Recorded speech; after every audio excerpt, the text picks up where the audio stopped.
पैसे एक ऐसी चीज जो गरीब से लेकर अमीर तक हर किसी की जिंदगी में छुपी हुई है। पैसा सिर्फ एक कागज का टुकड़ा नहीं बल्कि एक ऐसी आदत है जो हर दिल को छू जाती है। ये वो जुबान है जो हर किसी को समझ आती है, चाहे वो पीएचडी करने वाला हो या एक आम आदमी।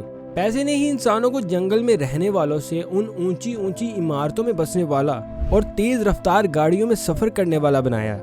ये एक ऐसा कागज है जिसका अपना कोई असली मोल नहीं, मगर ये हमें दूसरी चीजों की कीमत बताता है। अब सवाल ये है कि पैसे को इतना ताकतवर कौन बनाता है। आइए थोड़ा सा समझते हैं। हजारों साल पहले इंसान बार्टरिंग सिस्टम इस्तेमाल करता था। मतलब अगर आपके पास चावल है और आपको चीनी चाहिए तो आपको उस शख्स को ढूंढना पड़ता था जिसके पास चीनी हो और जिसे चावल चाहिए। ये काफी मुश्किल था। फिर लोगों ने सोचा क्यों ना ऐसी चीज बनाई जाए जो सबके लिए यूजफुल हो। इसलिए लोगों ने जानवरों, अनाज, तंबाकू और शराब के जरिए बिजनेस करना शुरू किया। लेकिन ये भी मुश्किल था क्योंकि जानवर मर जाते थे और अनाज खराब हो जाता था। इसलिए इंसान ने सोने और चांदी के सिक्के बनाए। लेकिन फिर भी मसला ये था कि सोने का बोझ उठाना मुश्किल था और चोरी का खौफ भी था। तो कुछ सोने के कारीगर बोले, आप अपना सोना हमारे पास रखते, हम इसे महफूज रखेंगे। और बदले में लोगों को एक कागज दिया जाता जिसमें लिखा होता, मैंने आपका इतना सोना रखा हुआ है। इसे हम IOU कहते हैं, मतलब IOU, मैं आपका कर्जदार हूँ।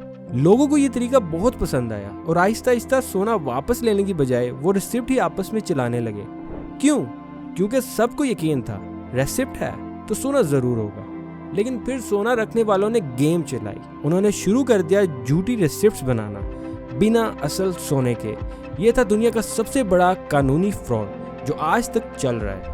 वो सोना रखने वाली दुकान बनी पहली बैंक और वो रिसिप्ट बनी दुनिया का पहला करेंसी नोट। अगर आपसे पूछा जाए कि बैंक काम कैसे करता है तो आप कहेंगे हम अपना पैसा बैंक में जमा करते हैं, वो दूसरों को कर्ज देते हैं, थोड़ा मुनाफा लेते हैं, दैट्स इट। ये बात ठीक है, लेकिन असल खेल कुछ और है। मिसाल के तौर पर अगर आप कल सुबह 1000 रुपए बैंक में जमा करें, बैंक 10% रिजर्व रखे, मतलब 100 रुपए, और बाकी 900 रुपए कर्ज देगा। अगर वो 12% साल का सूद लेता है और आपको 4% कमाई देता है तो 8% उनका मुनाफा होता है। मगर ये सिर्फ शुरुआत है। जब आप अपना बैलेंस चेक करेंगे तो आपको 1000 रुपए दिखेंगे और जिस शख्स ने कर्ज लिया उसको भी अपने अकाउंट में 900 रुपए ही दिखेंगे। तो असल में बैंक ने सिर्फ अपनी कंप्यूटर में कुछ नंबर्स टाइप करके मार्केट में 900 रुपए का वर्चुअल पैसा बना दिया। ये पैसा असली कैश नहीं होता और ये खेल ऐसे ही चलता रहता है। जो कर्ज लेने वाला होता है वो उस पैसे से कुछ खरीदता है और वो पैसा फिर किसी और के अकाउंट में जाता है। बैंक उसमें से भी 10% रिजर्व रखता है और बाकी फिर कर्ज देता है। इस तरह बैंक 1000 रुपए के असली कैश को 10,000 रुपए तक बढ़ा देता है, सिर्फ वर्चुअल पैसा क्रिएट करके। आप सोचते हैं आपका पैसा बैंक में महफूज है, लेकिन असल में अगर 20-30% लोग एक साथ अपना पैसा निकालना चाहें तो बैंक आपको पूरा पैसा वापस नहीं कर सकता। क्यों? क्योंकि उनके पास सब पैसा कैश में होता ही नहीं है। ये फ्रैक्शनल रिजर्व सिस्टम कहलाता है। अगर आप दुनिया भर के बैंक अकाउंट्स का टोटल जमा करें तो उसमें से 10% से भी कम कैश असली होगा। बाकी सब वर्चुअल डिजिट्स हैं जो सिर्फ आपकी स्क्रीन पर नजर आते हैं। दोस्त, ये पैसे का जादू ऐसे डिजाइन किया गया है कि आम आदमी इस खेल को समझ ही ना सके और इस जाल में फंसता चला जाए। लोग समझते हैं करेंसी और पैसा एक ही चीज है, लेकिन ऐसा नहीं है। करेंसी सिर्फ तबादले का जरिया है, जबकि पैसा असल में कीमती चीज होती है।